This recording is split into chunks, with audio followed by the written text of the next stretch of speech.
Power. Power is a function of character, but also of nature. The tool for success. The result of the meeting between experience and talent. The way to survive. Power is always needed, but it is not always with us. That is why we need inspiration, something that will take us on its wings to the desired destination. This is day 4 of the Fenix Rally 2022, a race where power is a key factor, both for people and technology, and for the almighty nature. The 4th day of the Fenix Rally took the racers northwest of Duz for the first time.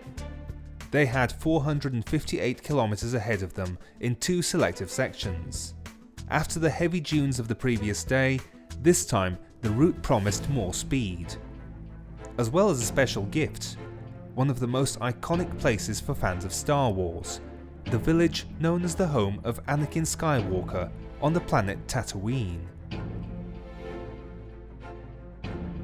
Everyone was ready for the big battle with the stopwatch, and for the biggest attraction in this year's edition of the rally.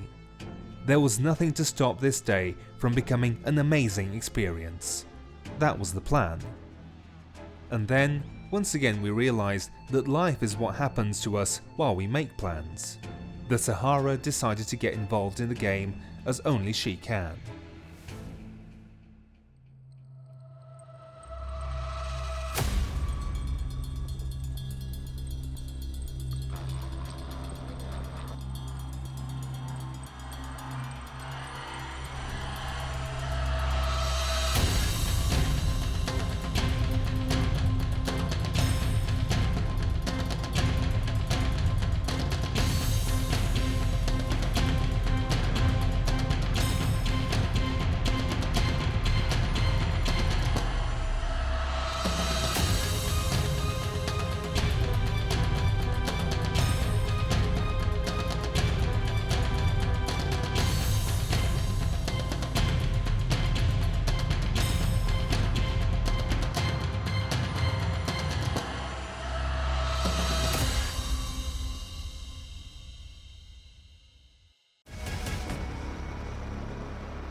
Traditionally, the day was opened by motorcycles and ATVs, and in the two-wheelers we had to follow the battle in the lead between the interim leader Matthew Gerd from South Africa and Frenchman Jacobi Michel and Christian Pastori from Italy.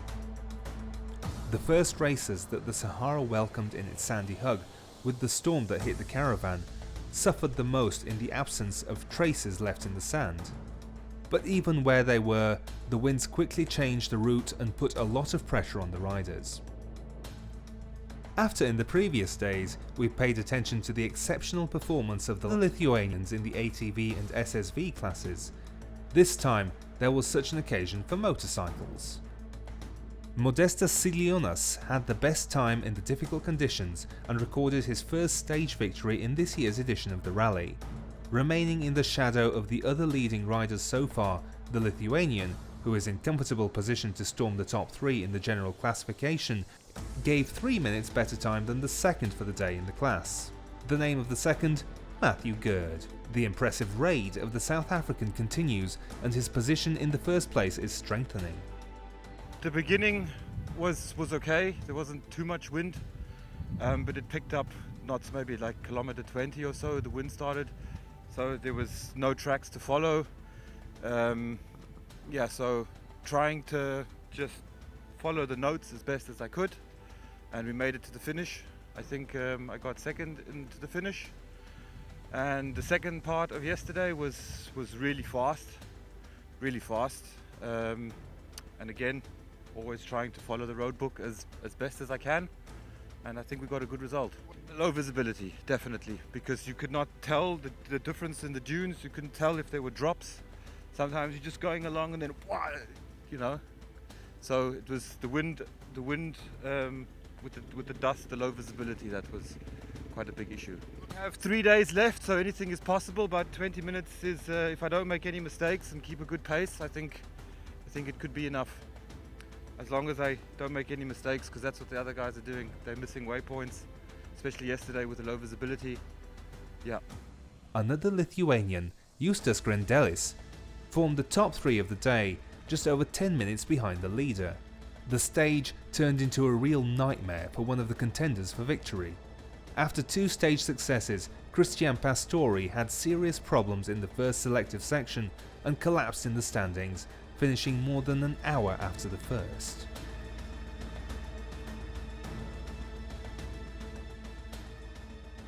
Thus, in the general classification of motorcycles, Matthew Gerd leads with more than 20 minutes ahead of Grendelis. Jacobi Mikel, who finished 6th in the day, is temporarily in 3rd position.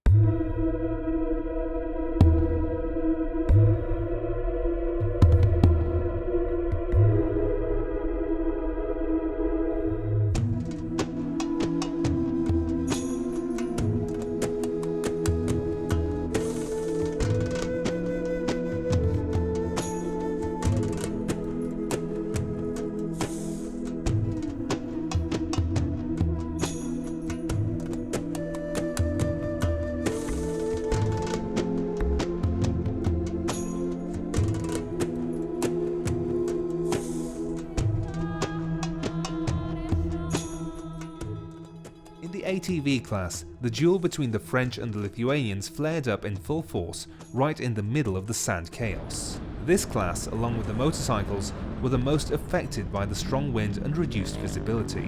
Failed to stop the 2 Martinezes, Gaetan and Nicolas, to dominate the sections and have the ultimate success of the day.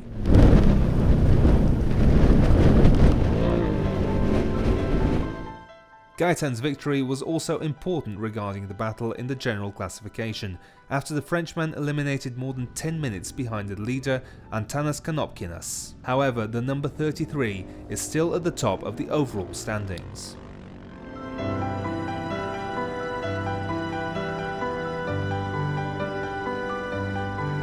Road to hell. Now I know how looks road to hell in desert. Yes. It was very bad, very sandy. The sand even damaged camera. I don't talk about the places at this moment because from winners to losers only one corner. So I don't. It's don't mean nothing at this moment.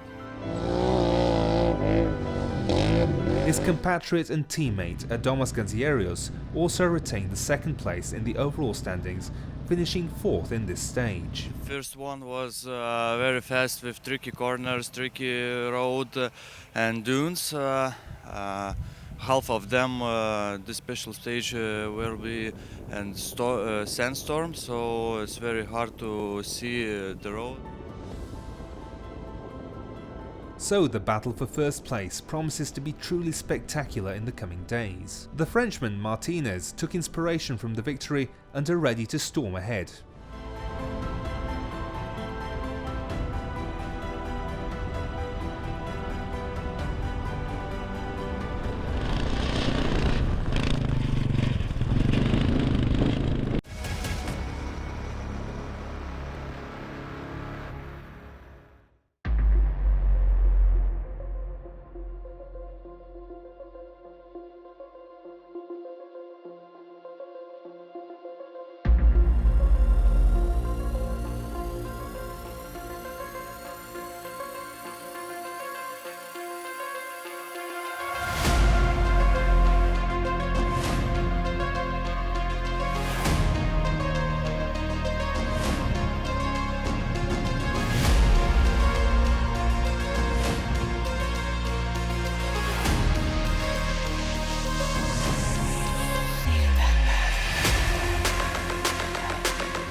The day for the SSV class was also very exciting. For the fourth day in a row, veteran Benoit Lepietre had to build a strategy on how to keep the first place in the standings, but without taking unnecessary risks. After all, winning a stage is not always the best goal, and it is often perseverance that brings the ultimate success. Therefore, Lepietre should be pleased with his third position of the day, which left him at the forefront in the class.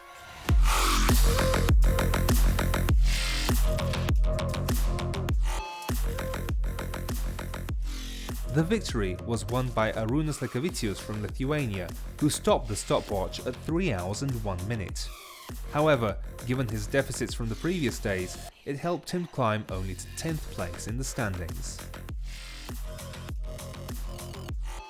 His compatriot Tomas Guzauskas from the team with the exotic name No Sponsors, No Problems performed unexpectedly well after the problems of the previous days.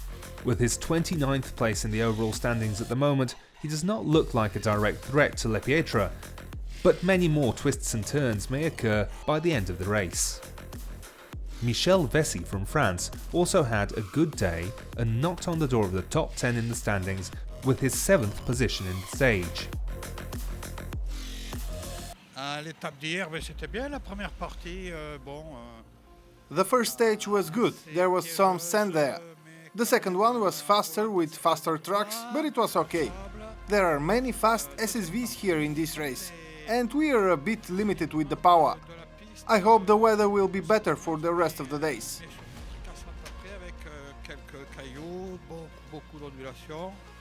Since the beginning of the Fenix Rally, the Bulgarian crew of Vladislav Velkov and Ilyan Georgiev has been consistently close to the top 5, but at almost every stage they experienced technical difficulties.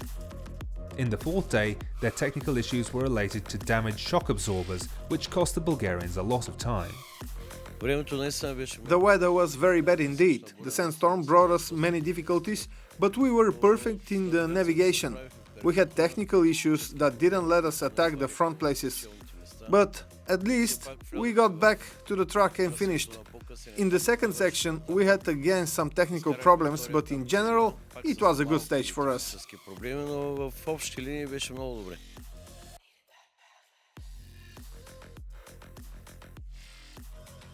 Thus Benoit Lepietre continues to lead in the general classification, followed by Maciej Stolarski, who remained 6th in the stage. The Lithuanian Tomas Miskus is in 3rd place.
Bad weather was a serious problem for racers with open machines, but for cars, wind and reduced visibility were not key factors and allowed crews to play their A game for the day.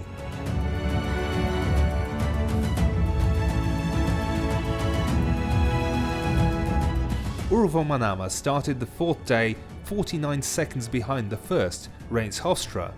However, the Estonian encountered very comfortable terrain in front of his vehicle, which allowed him not only to compensate for his lost time, but also grab first place in the general classification. Very good. I think it was very fast and also quite suitable for our car, because there was a lot of jumps in the first one, and the second one was just overall fast, which we also like. So, yeah. No drama. Yeah, no, storm didn't have much effect on us. maybe we just had to slow down in some places where the visibility was bad, but overall it was quite okay. Yeah, no, they are very good and fast and stable. So, and we are kind of going up and down a little bit, but at the moment we are up, so we hope to keep it up.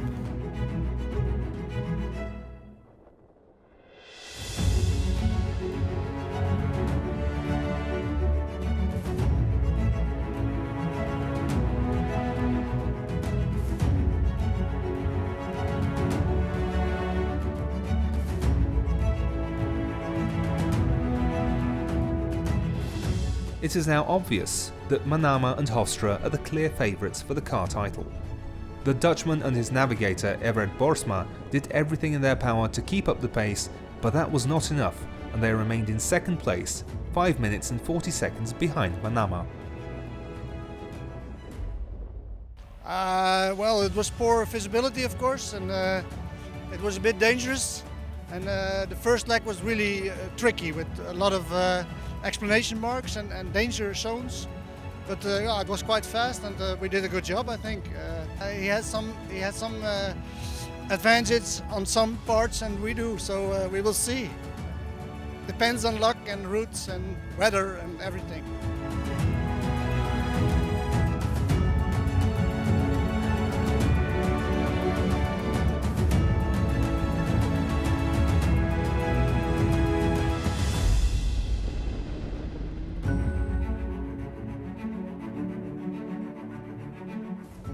Rick van der Brink, who has been extremely fast over the last 2 days, but is still suffering from problems at the beginning of the rally, and despite his third place of the day, he still stands in 5th place in the overall standings. And there in front of him is his compatriot Stamf Yunis, who finished 8th in the stage near the Star Wars village. Yes, there was a lot of wind and there was a lot of dust, but yeah, when you drive rallies, the dust is not a big problem. You know that's a risk. So yeah, you must do with it. The first stage was very bumpy on the backside of our car, so we must take speed off. But the second one is very fast one, very fun.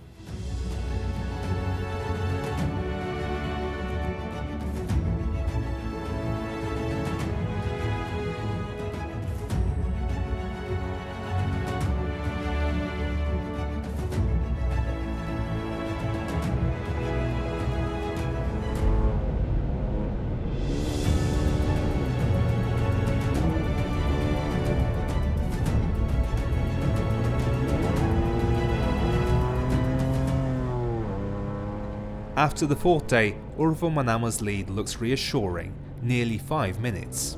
However, the Estonian knows that this can change very quickly at the first serious mistake on his part.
From the start of the race, there seemed to be no one to stop Willem van Groningen in the truck class.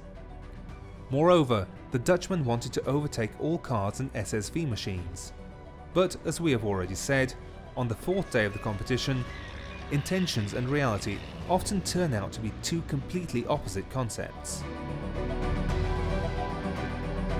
It began great, it was a fast stage. But at the end we fall down. veel af te doen. We didn't see it coming.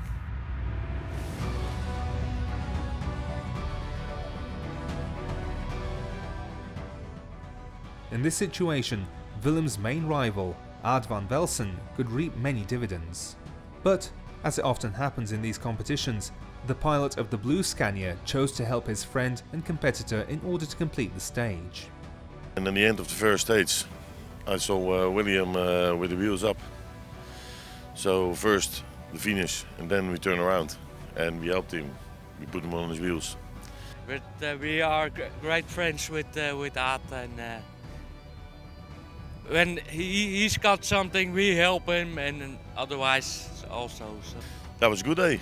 Now for me, the first day, no problem.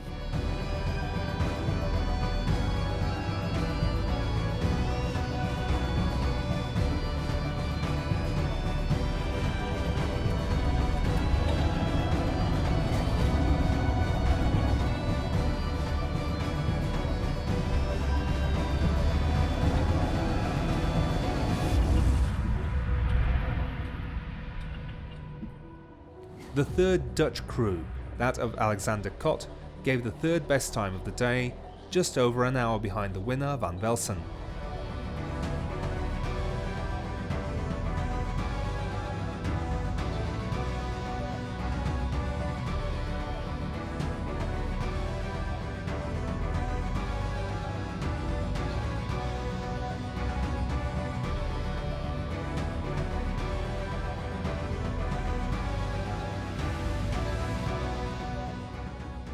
In the general classification, Willem van Groningen leads with a huge lead over Van Velsen and Klaas Steinhofer from Germany, who finished the day in 5th place.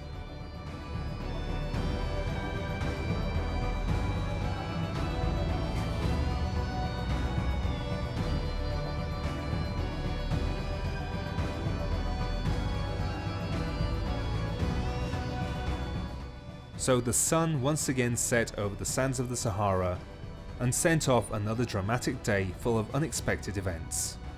What will happen tomorrow? Who will be the next heroes of the Fenix? We will find out in the 5th stage of the desert race.